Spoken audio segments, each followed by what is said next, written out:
Welcome to the first 40 Sports Show with the squad. It's Black Thor, Ice Water, and Puma. And we're going to be coming up with talking about the college basketball season. We're not going to do it this week because we want to give certain members time to go watch some college basketball. Anywho, go start off with the NFL, man. And Aaron Rodgers, you might want to check with Jeopardy to see if that job opening is still there because you've done it in the New York Giants. You're pretty much done. Done. You've done worse than the previous quarterbacks that played. And Chicago fans, the season's over. I don't think you guys are going to win 6 games this season. Season is done. It's done. But Black, I want to get from you games or players that stood out, or is the Aaron Rodgers experiment in New York over? And is it a clearer picture of who are the pretenders and contenders in the National Football League? Yeah, well, that picture of contenders is definitely starting to clear up some. I mean, realistically, there's a couple of teams that are basically starting to move into that square that we may not have thought could move in. Buffalo Bills, man. Who would have thought? And I know they beat Kansas City during the regular season most times, but this is a different Buffalo Bills team, bro. It's just a little different. They got the quarterback under wraps, so to me, they kind of move in that square a little bit. I'm gonna throw a name out that they might be slight contenders based on what they've done so far. Arizona Cardinals. They can run the ball. They play good defense. You know, that quarterback is not making bonehead mistakes. So, yeah, there's a couple of teams that, that we probably beginning of the season a few weeks ago was like, nah, I think they slide right in, man. And Aaron Rodgers, that situation never started. I mean, the Jets, realistically, the owner, I'm going to put that at the foot of the owner. You basically turn your team over to make him general manager, make him everything of your team, a 38-year-old quarterback that's basically, whines and complains and just doing that type of stuff. You make him the part owner of your team, you deserve to get what you get. I'm just want to look at all the commentators. You all know who you are. When he came there, thought it was going to be Super Bowl, Super Bowl, Super Bowl, Super Bowl, Super Bowl. Speak now or shut the hell up. Yeah, I say I don't care what people say. He got the coach fired. He got everybody he wanted on the team from Green Bay to the Raiders, and they have no more moves to make, and they're not looking good, and they're not going to make the playoffs. I'd say the same thing with the Bears here. I got into it with some Bears fans earlier. I'm like, they're probably not going to win another game this season. They're at 4 games, and they're playing teams that are probably going to the playoffs, but they won't be going. Your thoughts on the games that stood out, players that stood out, the Aaron Rodgers experiment, and the contenders or pretenders in the league right Yeah, well, we're gonna make this short and sweet with the Jets. I mean, seriously, you've done everything you can to try to fix that situation, and it seems like it's gotten worse. Aaron Rodgers, I don't know. I just think they need probably a no nonsense coach that has an idea what the hell is going on a little bit. I don't think it's gonna help them anyway, but they're going to have to do something because Aaron Rodgers is struggling to connect with certain players. He got some of his favorite players, still cannot connect with Garrett Wilson, which I don't really understand that part. He can play. You gotta find when you're a quarterback, a good quarterback, you're supposed to find a way to connect with a young talent like that, especially with bringing in Adams and all these other folks. You just got to do it, and they're not playing well. I think they're just kind of coasting now because of the fact that they still don't know who the coach is going to be. So whatever happens for them week after week, you don't know. It's just kind of up in the air. About as bad as Atlanta right now. Kirk Cousins really, now? Oh, that was really, so sad. really. I mean, up and down. And we try to give them the benefit of the doubt. They make a little run. We give them a little hype. Here come bad Kirk Cousins. It's like, are we back in Minnesota? Is this a repeat? This is a rerun? Spend all that money and I don't know. I know it's not his fault all the way, but collectively, you just have to wonder a little bit about some things. I have to say, I was impressed with the Steelers' defense, man, against Baltimore. I was. I'm sorry. I mean, I know we talk about not really knowing if Russell Wilson is ready or anything like that, but I'm impressed. Man, I'm not saying they're gonna win the Super Bowl, but if that defense can lock down the way that they did against Baltimore and contain the run and beat up some folks, they could cause some problems. And if they keep the scores low, because all you want is Pittsburgh. The one thing that is different, and people might disagree, is the fact that with those two quarterbacks, with Fields and Wilson, they do give you another option when you get close to the red zone. something they didn't have before. And all they need is a little bit. They don't have to be pretty. They're gonna make mistakes, but you play them at home, it can be ugly. And that's the way they're playing. And the defense is really firing them up where the offense doesn't have to do so much. Another other person that I thought just by one play for me, and I know this is the regular season, but got to give it up with Josh Allen. I hope that Dak Prescott was watching that game. And I say that honestly because there's sometimes, and I've said this over and over, and it sounds like a broken record. There's sometimes when you're playing in a big game and you make a lot of money and you're a top-notch quarterback, everybody tells you how great you are, and you whatever it is. When your team is struggling, you got to look at the scenario and go, you know what?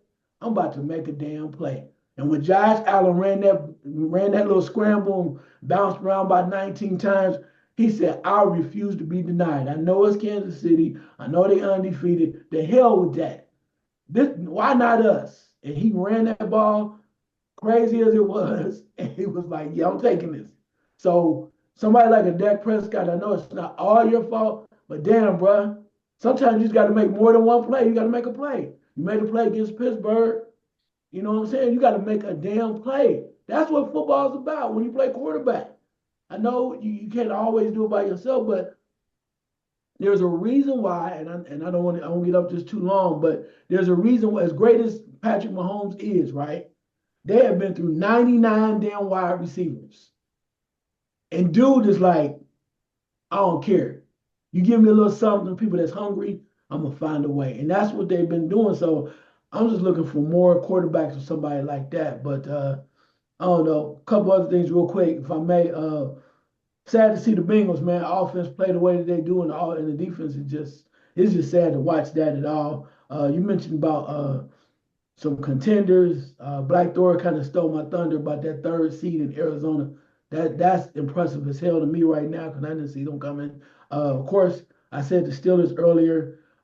He mentioned the Bills. I'm gonna throw one other team out there, and I'm not saying that they gonna win it all, but you gotta say they're a contender. Washington is a contender. You got to give them some love. They winning games, and it may not happen this year, but man, they're playing with a lot of enthusiasm on both sides, and they just young. And when I saw, get the last point, when I saw the some wide receiver catch a touchdown for Buffalo, and he did a flip, I said, "Who the hell is that?" I said, "Damn, that's Curtis Samuel." Curtis Samuel, man, revitalized. He was like. And to me, again, it comes back to guys being hungry. They have never won before, and you put them in them situations, they start growing, blowing up and exploding and giving you amazing plays. It's just that how it is for certain guys. Too quick. Can I say something real quick, man? Go ahead. Because this to me kind of went under the wire, man. I just want to take the time out to kind of drop this in now. The rookie quarterback for the Washington Commanders. I can't think of his last name right now. Daniels. Yeah. Daniels. His mom is his agent. She's got a license, bro. Just got her agency license. And you think about it, his mom, you think about Lamar's mom. Yeah. Stepping into a man's game, knocking it down with these contracts, bro. Where the brothers at? So I commend her. I commend these sisters, bro, because they stepping in and saying, nah, we're going to get this done for our sons. Where the daddies at? Come on, man. Y'all got to show up. Jalen Hurts has a black female agent, and she got him a great contract. Yes. Two things you mentioned, Ice, that reminded me of two players who are not doing too well now. Remember when Aaron Rodgers was in the playoffs, he had a chance to run it in and did not sell out and cost them to lose the game? And then people wondered why Atlanta drafted a quarterback. They know Kirk Cousins, and they know that there's going to come a time during the season, and they benched him yesterday. There's going to come a time during the season or career that he's not going to be able to kind of deliver. So, yeah, I didn't blink an eye when they drafted another quarterback because, yeah, you got Kirk Cousins. He has history. Let's go to the NBA basketball. And I don't really want to talk about the teams right now because it's still really early. But the tournament, the season, the in-season tournament's on. I've checked out a few games. There have been some barn burners in those games. Are you buying the in-season tournament, Black? Last year I did, not this year, bro. It's just not. First of all, it's too early. I hate saying first of all, but it really is too soon in the season to be doing an in-season tournament. I mean, to me, if you get midway through the season, I got it. But I think the NBA, to me, is losing focus, and they're in a bad situation, bro, because at some point, LeBron's going to step down, and the ratings are already low. They're low already. So what's going to be the traction? I was reading something over the weekend. They're trying to tinker with the All-Star game. They're trying to find a way to get Caitlin Clark into the NBA All-Star game. Think about that for a second. That's how desperate they are. So my point is this, bro. At some point, the game itself has to be the selling point. It just has to be. And it's not. For whatever reason, it's not, bro. So they in trouble. Because this tournament, nobody's paying attention to that. Who cares? Realistically, who cares, man? So it's like they got some real shuffling to do and some things to sit around and think about. I know they got a big contract, but they spent a lot of money. They're moving over to ABC and stuff of that nature. But if nobody's watching, what is it all about, bro? You're making money, but nobody's watching. Nobody's really paying attention. Yeah, me and my cousin Django, we used to be on the show early on. Probably get him back for the holidays. But we were talking about the reason why I ain't watching it because ESPN is so up LeBron's behind. It's like you don't even want to watch the game. They talk about LeBron putting up graphics on LeBron like nobody else is playing. It's like I can't wait till he retires because I'm so sick of watching the Lakers and LeBron. I don't know what to do. But they're trying to make the All-Star game more competitive. They're trying to tinker around with that. The product is not good, and I always said, if you start really calling the calls and really kind of tighten up the game, I think you can turn this around. But as long as you're letting guys travel and letting stars get away with stuff, Ice, I don't see the NBA turning this around anytime soon. Yeah, I don't know. It's when you go down that rabbit hole and you just let them do almost anything, it's kind of hard to turn it off, right? Like I'm still tripping out the 9-step drop steps that you get to shoot from a jumper. From starting with James Harden, they went from 2 to 3 to now it's like 6. You take 6 steps back and shoot your jumper and get it off. I'm like, dude. So I just kind of accept that, but I think that there's still room for them to. I don't know if they're going to improve, but there's still some excitement. We just got to get the right games. Like even though the schedule is what it is, certain teams when you watch them, you go, okay. Like the Dallas versus Golden State game was a hell of a game. Klay Thompson coming back. They was going at it, and Steph Curry still showed you. If you didn't believe it before, he showed you I'm still great, bro. And this is my house. It was just games like that. Okay, see some other teams. They show you really good play. You can watch Denver any night, even when they have people that are hurt. They kind of give you some things where you kind of move forward. But it's going to take some time because the way that Boston won last year, I want to see some other teams step up. And maybe some of these other teams, like Cavs are 15-0 right now. But is that going to really last? I do like their coach. The way that Kenny Atkinson, he kind of got lost for a minute, but he's back. Kind of pushing them through. But as much as we ballyhooed about people, and I'm not picking on them, but I'm just saying, as much as we ballyhooed about the Knicks, right? They up and down. Got all that hype supposed to be ready. I'm just saying there's a lot of people gave them a lot of love early on. But the point of it is we need to see teams like that step up. What the hell is going on in Sacramento, right? While on the other hand, we do have some surprises, like for instance, Orlando's like third in the East. That's crazy to me. They got the two Wagner brothers out there playing. That's crazy. The two, they playing, one guy plays well, other guy plays not. They playing well. Golden State is the top seed in the West, man. For real though. And you might say, well, Draymond's getting old. Yeah, he is. But their bench, like Gary Payton Jr., oh man, the third, the ninth, or whatever he is. Gary Payton is playing well. Guys are playing hard. And I told y'all, Buddy Hield, man, is dude. He got reborn. He is reborn over there because he's getting a taste of what it's like to win. And so people that are looking out for him and not having to carry the load in his shooting. He's trying to play a little defense too. I was like, what the hell? He started playing defense. He's excited to be on that type of team. I think it's really good for them. Other thing too is Houston is the third seed in the West, and nobody's talking about that. Houston, you just thought there was a bunch of young guys run up and gun chasing strippers and getting strippers pregnant and all that other stuff. Allegedly. But we just Old women now we starting to pregnant. see them play some basketball. And it just kind of blows you away. So there are some I'm teams gonna out get it for there. that. I know I'm gonna get it for that. I mean, I'm just hey, I just said allegedly. That's what they put out there. But it's here. Seems like they're playing basketball, playing well, and we already know who the coach is down in Houston, right? Did anybody remember who the coach is in Houston? Oh yeah, oh yeah, oh yeah. Yeah, I Oh, yeah. mean, you ain't heard nothing about that. Nope. We ain't heard nothing about that since the situation with other stuff was going on. And I mean, it's good that he's quiet, but they're winning some games. So I think there is a little light at the end of the tunnel, at least for some good games for some teams. But I'm gonna say this real quick about the All-Star game and the Creighton Clark thing. Okay, y'all doing too much. If y'all want to put her in the little 3-on-3 thing or the little catch and shoot, and okay, great. Bring her on in on that end. But don't be trying to bring her in like she gonna play in the game, nothing like that too. I will say about the All-Star game. You want to fix the All-Star game? If you want to fix the All-Star game, here's what you got to do, in my opinion. And this old school. Maybe they're not built like that, and maybe we won't get the same result. You want to fix it, here's what you do. Stop letting people pick their own teams and playing with each other, all this stuff. Go old school. Let the fans pick who the hell they want in the East, who they want in the West. And even you may not like that, do whatever.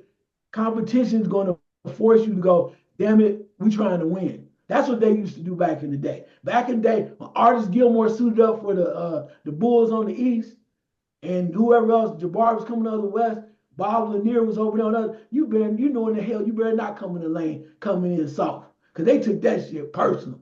So these little young dudes, they need to make it where, no, LeBron wanted his team, he wanted to play with, man, nobody care about that. The fans voted you in, get your ass over there and let's play.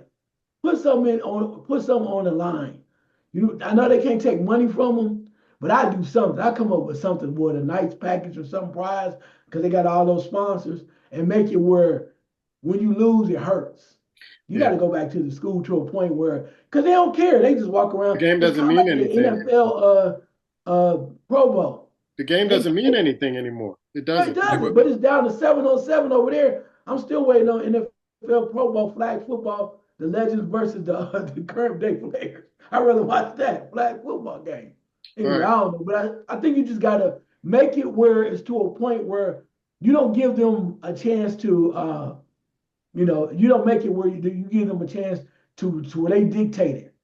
And if I'm the coach over there, I'm like, okay, oh, you don't want to play? Then I'm gonna put old boy in. This is his first time, only time in the game. Go on in there, bro. The hell what they say. We're looking for people that want to play. We're looking for some competition. All right. I want to say real quick. I'm sorry if you want to run from me. I just want to drop something real quick because, I'm listening to Ice and, we're going about LeBron stuff, or you might have said about LeBron. It's like, it's time to get off his job, man. It's time to end it. You got to play out there in San Antonio. Where's that? You don't even see that cat on national television. Why not? He's the next phenom. Why we don't see him? You got Edie that's playing for Memphis. Come on, man. You got all these big young men coming out, doing some things in the league, and you got to pay that weak-ass NBA League Pass to watch him play. It shouldn't be that way. Take LeBron old ass off television. Him and Anthony Davis, we're tired of seeing them. We're tired. They ain't going nowhere. Damn that tournament. Start showing some of these young cats coming out here, bro. Show them. As far as the Knicks, like Danny Green said, they are who we thought they are. That's who they are. They are who we thought they are. They can't handle success. As soon as they got success, they start giving away draft pick, bang, bang, bang, bang. They are who we thought they are, man. Damn the Knicks. Then you got Philadelphia. I'm serious. You got a player come on telling you, I've never seen the day. You got a player making millions. I'm not playing back-to-back games. What do you do, NBA? You do nothing. You do, well, he does have it. F that. Find it and fit his ass out of the league. What type of stuff is this? I'm not playing back-to-back games. We ain't watching. Yeah. But my point, that's what I'm saying. So there's nothing to the league anymore. It's really, they decide when they want to play, how they want to play, do what they want to do, and making big dollars. I don't matter making their money, but that's why people are not watching. Why would you watch that guy go out there and loaf around and then the next game he's not playing? You got to be kidding me. Realistically, to the real fans, we know it was garbage. That's why we're not watching. It's garbage. Even Cleveland, I like to watch it a little bit. How long that gonna keep going on? You know they ain't a real good team. There's bad teams out there. Let's just keep it real. There's bad teams out there, bro. There's no way Golden State should be the top team in the West. Nobody cares anymore in the West. They don't care. They don't care. Let's keep it real. That's why nobody's watching. No one. There's a bunch of overpaid, non-fundamental players. And it's caught up with the league, bro. It's caught up. And what you said yesterday on your podcast, when Black Men Talk about, after we finished the show, we talked about Zion Williamson. It's like, he was supposed to be the guy to take over for LeBron. He was supposed to, now he's going to eat his way out the league. He's hurt again. And cheeseburger. He's going to be right up there, 300 pounds again, tearing through Nikes and all that other stuff because he can't keep up the weight. He can't stay on the court. And thank God the Knicks didn't sit around and get him in the draft pick. I thought he was going to be the phenom, and I wanted the Knicks to get him. But, man, people had other plans, and, man, I'm glad that didn't work out. Think about this, boy. You had to basically earn a shoe now. I hate to say shoe or sneaker when you came to the NBA years ago. You had to earn it. You don't get it now in college. They give it to you. You got your own shoe. You ain't done that in the league yet. You had to earn that. But now you come and you play 1 year, you play 4 games, you got your own shoe deal. What? James Harden deserves a shoe deal? For what he's done? He deserves a shoe deal. Man, let's get real. We should call him Super Slade or something like that. Brother don't deserve no shoe deal. And that's the problem. You got a bunch of guys out there chasing brands, not playing good basketball. Not at all. None. Who wants to watch that on a nightly basis? No, I don't. I can't stomach the NBA anymore. I really can't. I tried to for the show, but it's really hard. Last second shot, Ice. Yeah, last second shot is college football real quick. We're going to pump the brakes on Tennessee. But I told y'all a couple weeks coming up, where some real games coming up, and y'all need to pay attention. Indiana at Ohio State, Ole Miss versus Florida, Colorado versus Kansas, and Army and Notre Dame. We about to find out some stuff now, too. So all y'all back there talking and perpetrating and don't want to stand up, first choose a damn team. Don't be like Puma. Choose a damn team and put it on the line. Be like me. Choose as many teams as you want. It's a free country. Hey, man, I kind of let my last second shout out a little early, man, to the women that are stepping in the NFL and saying, we're going to manage these young men. We've all been taking advantage of them. We're going to stand up because the black men won't do it. More power to you, sisters. I see it. I love it. Keep going strong. Keep going strong. Coach Jason Kidd, please, please, please sit Luka down. If he doesn't want to play defense and he act like he's lost out there, let him watch from the bench until he's hungry enough to play defense. That's his Achilles heel. He wants to shoot. He wants to showboat. He wants to do all the flash and dash, but he won't commit to playing defense, and it's hurting your team. Those are our thoughts. We'll see you next week. Peace.